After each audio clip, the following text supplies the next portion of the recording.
Olá, telespectadores da Vale TV. Estamos chegando para mais um programa Valores da Nossa Terra.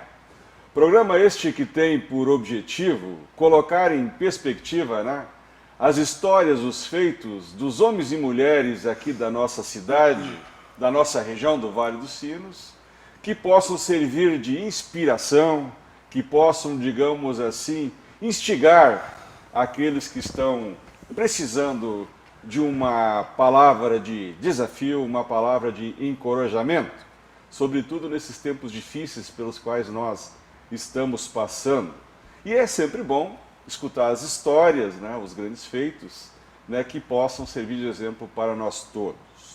O nosso programa ele vai ao ar todas as quintas aqui pela Vale TV, pelo canal 14 de Novo Hamburgo e 6 de São Leopoldo. E também é reprisado durante outros dias em programação e grades alternativas aqui da emissora. Para esse nosso programa de hoje, eu tenho o privilégio de receber um grande empresário da área da segurança aqui da nossa região, Paulo Mucilo, que além de ser um homem que cuida da segurança da região, na sua empresa trabalha para inúmeros tipos de negócio e empresas também da região, ele é um atirador de elite, e também um gourmet, e um bom pescador. Então, para nos deliciar com seus feitos, eu te coloco, Paulo, no programa e muito obrigado por ter comparecido aqui conosco. É um privilégio tê-lo aqui. O Antônio é um grande amigo, digamos assim, é um grande parceiro nas nossas horas aí de lazer também. E, como vocês viram, é um homem de palavra, um homem que tem aí um belo negócio. E, pelo que a gente percebe, ele tem uma grande visão. Não é um homem simples, é um homem que procura trazer coisas maravilhosas para o nosso estado do Rio Grande do Sul, que é divulgar o que nós temos aqui de melhor. Bom dia, Antônio, e muito obrigado pela oportunidade. Mas, Paulo, você como empresário e o comandante da empresa Elite, que está sediada em São Leopoldo, a sede é São Leopoldo, e trabalha aqui em toda a nossa região, Grande Porto Alegre, Vale dos Sinos, e também outras regiões do estado. Como é que nasce a Elite? O que te levou a enveredar pelos caminhos da segurança? Vou chamar assim privada, Paulo. Sim. Nós temos 30 minutos para conversar, vai faltar tempo, mas vamos fazer uma síntese então, Vamos tentar resumir aí, que é muita história, na verdade. Eu trabalhava numa grande empresa aqui da região, de Motosserra, e daqui a pouco eu fui convidado por um senhor chamado Albino Pedroso para fazer parte da instituição, dessa empresa, para ajudar a colaborar. E eu sempre fui uma pessoa muito inquieta, Sim. Nessa empresa se desenvolveu o início, digamos assim, de uma atividade de segurança privada relacionada a bancos, E o que eu diria? Devo parar? Não, vai segue. E aí montamos uma entidade de classe pequenininha a respeito de reunir os empresários da área da segurança. E o que se fez então? Nós começamos a discutir a possibilidade, na época, de montar cursos de formação, e era tudo muito primário. E daqui a pouco, eu estou contando a história já, sim. Sendo a porque até então ali, quando se falava em segurança, era muito mais uma pessoa para estar ali, tipo uma barreira de contenção, mas não havia ainda a profissionalização que temos hoje. Não existia profissionalização, na verdade era muito simples. Então, daqui a pouco chegou uma ligação lá para a entidade de classe, e para nossa surpresa era a mando do ministro Paulo Brossard, fazendo um convite para que a nossa pequena entidade fosse para uma reunião em Brasília. E nessa reunião em Brasília, a ideia dele era que os empresários da região levassem alguma ideia que pudesse melhorar a segurança privada do Brasil. Porque até então não existia muitas legislações, cada estado fazia algumas orientações, né? Naquela época que o órgão aqui estadual era a antiga DATEPO, né? O Departamento de Polícia Civil, que organizava isso. Então, marcado o dia, fomos para a reunião, acho que até eu trouxe uma foto ali. Isso, até eu vou pedir licença, Paulo, para mostrar para os telespectadores aqui. No dia... está aqui o ministro Paulo Brossard, né? E o Paulo Mucilo. É essa reunião que você se refere? Esta reunião que deu início à grande atividade de segurança privada no Brasil. A profissionalização, digamos assim. A profissionalização. Muito bem, então nessa reunião, todo mundo, apareceu São Paulo, apareceu o Rio de Janeiro, apareceu o Paraná e o estado do Rio Grande do Sul. Isso. Esse era o Brasil. O embrião da atividade. O embrião da atividade. Apesar de que a atividade de segurança, na época, tinha em todo o Brasil, mas ninguém se interessava muito, não. E aí, São Paulo entregou 2 folhinhas, Rio de Janeiro entregou 2 folhinhas, lá como sugestões, o Paraná entregou 1 folhinha. E aí, eu fiquei com vergonha quando eu vi aquelas 2 folhinhas, e o ministro Paulo Brossard olhou para nós e disse: os meus companheiros gaúchos não vão me deixar com vergonha, trouxeram alguma coisa. Eu pensei, digo, azar, seja o que Deus quiser, e puxei 264 páginas, um calhamaço desse tamanho, e entregamos na mão dele. Quando ele olhou, botou o dedinho, olhou por cima dos óculos, parece que os meus companheiros fizeram a lição de casa, né? Eu vou entregar na mão do Dr. Kurt Pesek, esse aqui. Não é porque nós somos do Rio Grande do Sul, mas a gente tem ideias, e pelo jeito, bastante ideia, né? E ficou uma gargalhada. Mas foi muito bom. E aí, depois disso, 6 meses depois, foi criada a Lei 7.102, ela é de 20 de junho de 1983. Foi publicada, então, a lei. E aí a gente deu uma olhadinha, deu uma passadinha e viu que algumas coisas a gente não concordava, não estava de acordo, Sim. né? Aí peguei o telefone e liguei para Brasília, Ministério da Justiça. Olha, aqui é Paulo Mucilo, eu tenho algumas colocações para fazer. Mas fala, seu Paulo, eu queria falar com o ministro. Não, mas só um minuto. Aí vem o ministro do telefone. E já foi assim, né? Tão fácil. Hoje é um E problema. já foi assim, olha só, né? Impressionante. E aí, ele, seu Mucilho, o senhor quer falar comigo? Sou todo ouvidos. Aquela Sim. educação maravilhosa, aquela forma de falar, né? Uhum. E aí nós pegamos, o que aconteceu? Nós pegamos, então, eu disse assim, olha, eu tenho que falar a respeito da idade mínima.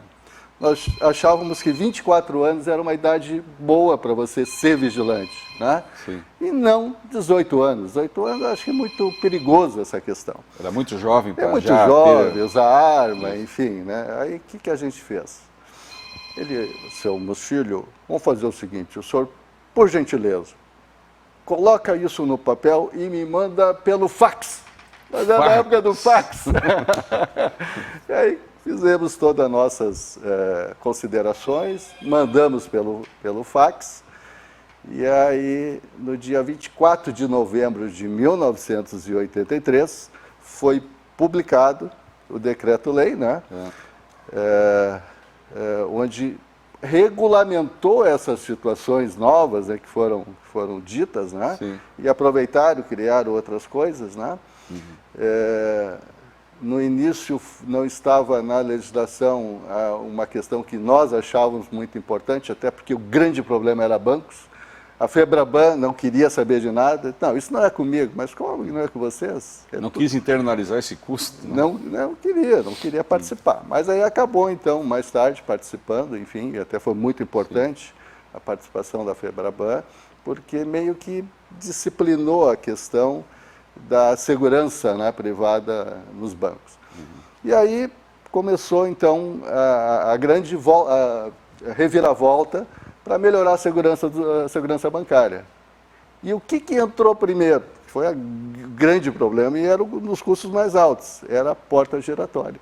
Porta giratória. Não é? Em toda a Europa já existia porta giratória, em todos os Estados Unidos e Canadá era uma coisa comum, no Brasil não tinha. Né? E aí, a partir desse momento, passou então, por lei, se exigir as portas giratórias nos bancos. Por quê? O que acontecia muito, né? O cara chegava no final do mês, começava a faltar dinheiro, mas o que eu vou fazer? Aí eu vou assaltar o banco. Pegava uma faquinha... Vou tomar lá no banco. Vou lá tomar um pouquinho no banco. Ia lá, ameaçava a coitadinha da menina que estava no caixa e ela acabava cedendo, né? Sim. Claro, tinha assalto, mão armada, enfim, né? Sim. Mas com esses adventos, a porta giratória, ela praticamente reduziu a zero. E aí, lógico que a criminalidade teve que mudar, né? Sim. Teve que se especializar e cada vez que a criminalidade se especializava, nós buscávamos outras soluções.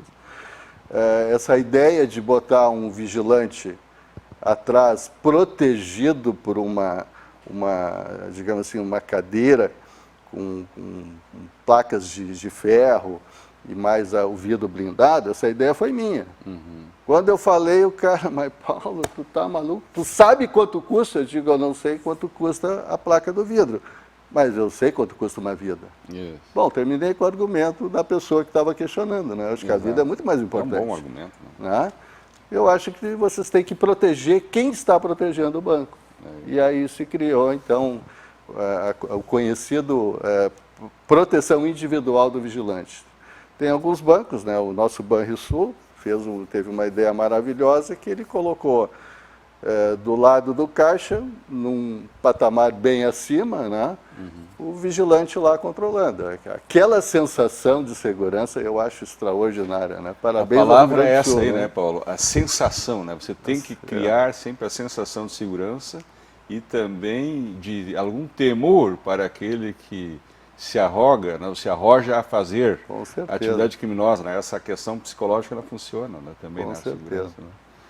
Então, hoje, lógico, né, o banco tem N tipos de proteções. Né? Hoje tem câmeras filmando 24 horas, tem sistemas de alarme, a gente vai falar um pouquinho do sistema de alarme, acredito que no segundo bloco, né? Isso. E que vamos tentar passar para vocês o que é a segurança privada hoje no Brasil. Hoje está uma coisa extraordinária, maravilhosa, né? Sim. Mas isso tudo foi em função de brigas, de grandes discussões com os fabricantes. Fizemos várias reuniões para exigir alguns tipos de produtos, que hoje, graças a Deus, está aí, né? Está funcionando perfeitamente. E que agregou a segurança privada, né? Que são as câmeras, que são os alarmes. Antigamente no alarme, vou entrar direto a esse ponto, né? Antigamente você falava em alarme, não, eu vou botar o meu alarme dentro da minha casa, né? Vou botar um sensor lá, vou botar na porta. E nós achávamos que era o máximo, né? E não é. Hoje o máximo, vizinho. Hoje o máximo é você proteger o teu ambiente fora, para evitar que o meliante, né, tenha êxito. Então, quando ele entra no pátio, hoje tem sistema que identifica. Isso. Né? É um espetáculo. E essa foi uma das primeiras brigas com os criadores, os vendedores de sistemas e equipamentos de segurança. Pessoal, nós temos que criar equipamento que cuide o cara lá fora, antes que ele quebre a porta, antes que ele quebre a janela. E aí teve o advento, então, dos equipamentos chamados infraativos para uso externo. Isso. Paulo, nós vamos fazer um breve intervalo aí. Né? Perfeito. E vamos prometer voltar em instantes aí com os nossos telespectadores.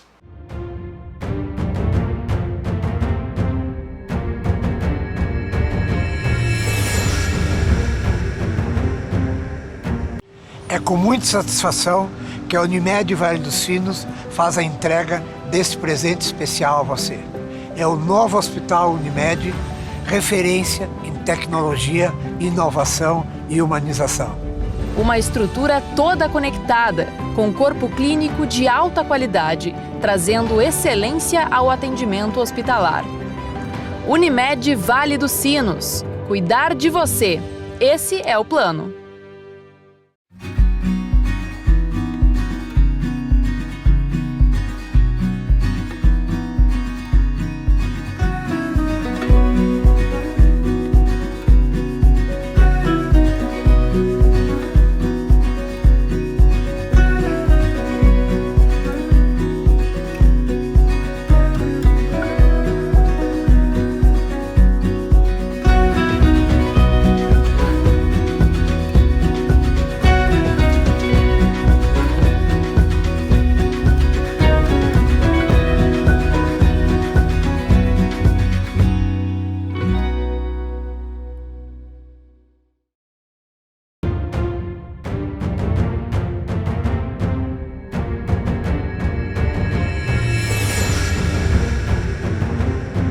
Estamos de volta com o programa Valores da Nossa Terra, que hoje, para deleite de nós todos, recebe Paulo Mucilo, um homem da segurança e também de outras nuances da vida, da beleza da vida, né? E nós vamos enfrentar logo adiante alguns temas aqui. Acabávamos o bloco anterior, né, falando sobre toda esse maquinário, né, que está à disposição hoje para fazermos a segurança, monitoramento de segurança, né? E o Paulo nos dava conta aqui, né, do que hoje o mercado oferece e por que é importante a gente conhecer isso. Então, falávamos a respeito dos equipamentos que foram desenvolvidos pelas empresas para uso externo, né? Que eles são muito mais eficazes do que os equipamentos colocados internamente. Apesar de que eles são importantes, no caso de uma invasão, tu consegue identificar onde é que ele está, qual é a peça que ele está, né? Imagina numa fábrica, né? Isso. Ah, o cidadão lá entrou, mas entrou por onde? Ah, então está lá, o equipamento identificou que é a sala do seu João, do seu Pedro, é a expedição, é o depósito, enfim. Eles fazem parte de um contexto. Mas, hoje, as pessoas, né, elas têm outros equipamentos que foram muito discutidos no seu desenvolvimento, a sua necessidade, né, e hoje, graças a Deus, tem muita gente fabricando e o preço baixou, né, que é o mais importante. Onde há muitos fornecedores e bastante compra e utilização dos equipamentos, é a lei do mercado, né? É a lei do mercado, ele vai ter um preço justo. E hoje, então, temos a cerca elétrica. Cerca elétrica. Cerca elétrica. É importante a cerca elétrica? É extremamente importante. Até porque aquele meliante que não gosta muito de trabalhar, o nome já diz, né? Vagabundo, não quer muito trabalhar, ele olha a cerca elétrica, não, mas aqui... Tem muito esforço a ser feito, né? Vai dar muito problema, ele no olhar ele já muda a intenção, né? Então, e aí eu quero chegar num ponto, o isolador. Sempre foi construído um tipo de isolador. E esse isolador, no dia da chuva, que dava chuva forte, ele fechava o arco e disparava. Aí você imagina um centro de monitoramento de sistemas, onde tinha a cerca elétrica ligada, quantos eventos dava de cerca elétrica? E tudo por causa da chuva. Tinha que ligar para o cliente, pelo amor de Deus, desliga a tua cerca elétrica, porque era muito evento, né? Por causa da chuva. Sim. Aí eu fiquei intrigado, gente, isso aí tem que ter uma solução. E começamos a falar com pessoas da área, engenheiro elétrico, designer, né? E fomos tentando achar um equipamento adequado. E achamos a tal da castanheira, né? Eu vou poupar os senhores, né, desses 2 anos de estudo e desenvolvimento, mas já vou direto no final. Então, hoje existe um isolador preto ou branco, né, que é uma castanheira, e essa castanheira ela tem sulcos, um grande objetivo, para a água não ficar estocada ali. E a distância a lei hoje fala nisso, depois desse trabalho feito, né, que ele deve ser de 5 centímetros. Aí não fecha o arco. Você coloca o fio de aço inox, né, na haste, a haste terra, lá a haste, e não tem problema. Então hoje terminou aquele probleminha de ligar para o cliente, ó, me desliga a cerca elétrica, pelo amor de Deus, né? Hoje funciona perfeitamente.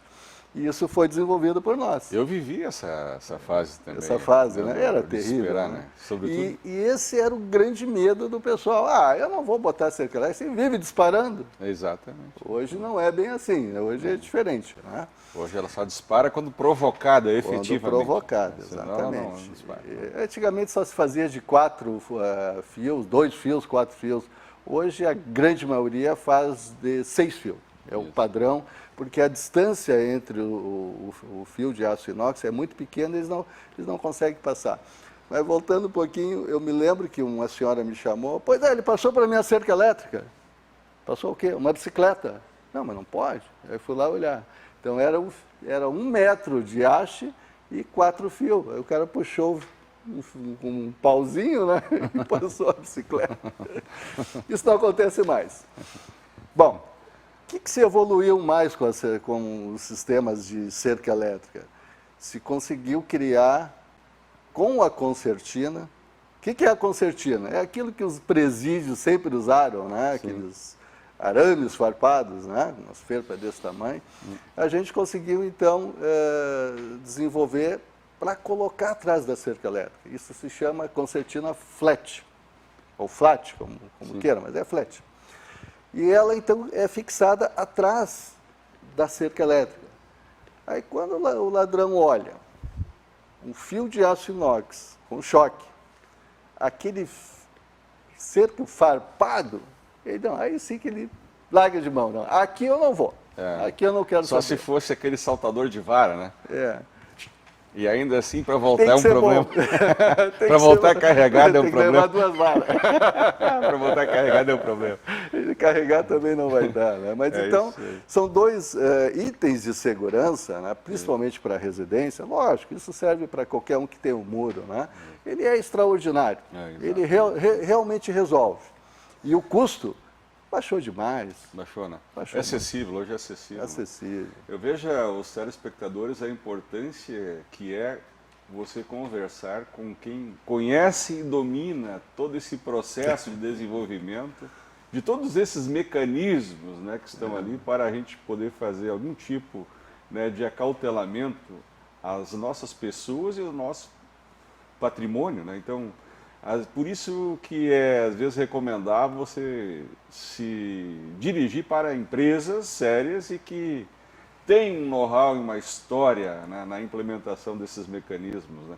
Isso não é uma coisa assim para aprendiz, para neófito, né? Sob certo aspecto, tem que conhecer, né, como se desenvolve o crime, quais foram as soluções que ao longo do tempo foram implementadas, o que deu certo, o que não deu e qual é o estágio atual, né?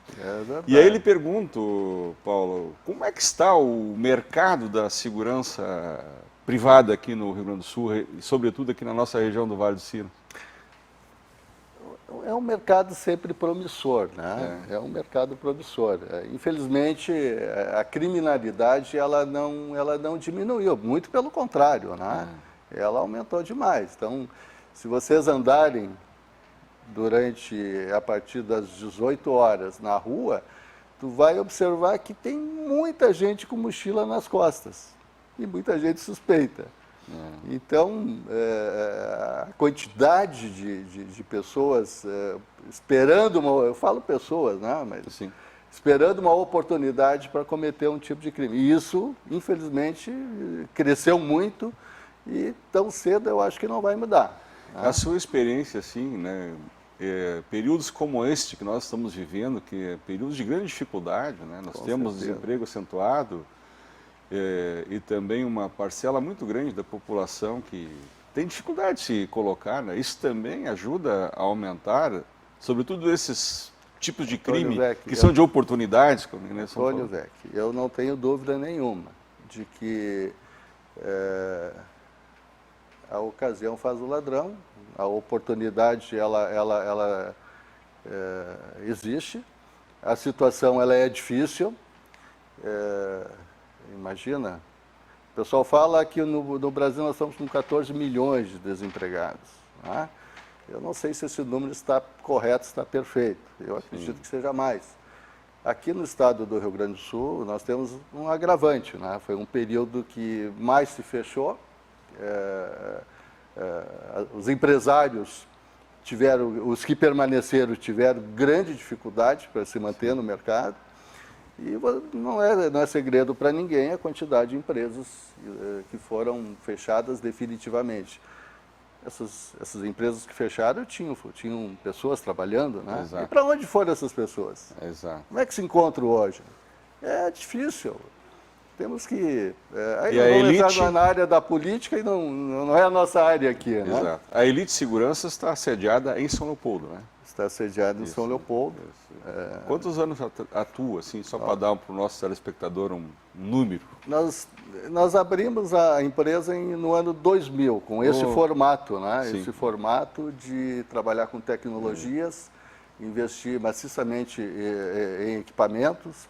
Hoje nós temos um centro de operações, segundo a Intelbras, um dos mais importantes do estado do Rio Grande do Sul. Aí a gente acabou pulando um pouquinho a questão do monitoramento de imagens, né? Então hoje a gente trabalha essencialmente com sistemas de alarme, com sistema de cerca elétrica, que são monitoradas via alarmes. Mantemos lá, então, uma estrutura de câmeras, e aí é um capítulo à parte, que acho que vale a pena a gente conversar um pouquinho a respeito disso, que hoje existe no mercado uma quantidade muito grande de sistemas. Né? Até que prove ao contrário, todos são bons. Né? Todos são ótimos, todos funcionam perfeitamente. Eu destaco alguns equipamentos, algumas empresas que conseguiram desenvolver software de monitoramento e de aplicativo de celular mais simples, mais comuns. Quando eu falo comum, mais leve. Né? Você usa com muita facilidade. Né? São aplicativos que te favorecem para você olhar a qualquer momento com uma rapidez grande. E principalmente não utiliza muita banda de internet. Né? Isso é legal. Hoje eu trabalho com a Intelbras, que na nossa opinião, depois de utilizar vários equipamentos, não que eles não sejam bons, todos são bons, mas nós optamos por acharmos que ele é melhor, ele oferece mais coisas para o usuário. Tá certo, Paulo. Nós ainda temos um minuto e eu não posso deixar passar, Paulo. Eu sei que nós iríamos conversar um dia aqui, É né? muito pouco tempo, Antônio. Viu, Paulo? Mas o Paulo Mucilo também, meus amigos, ele é um atirador de elite, como eu falava no início. Está aqui uma matéria de jornal em que dá conta que o homem ele foi campeão brasileiro de tiro.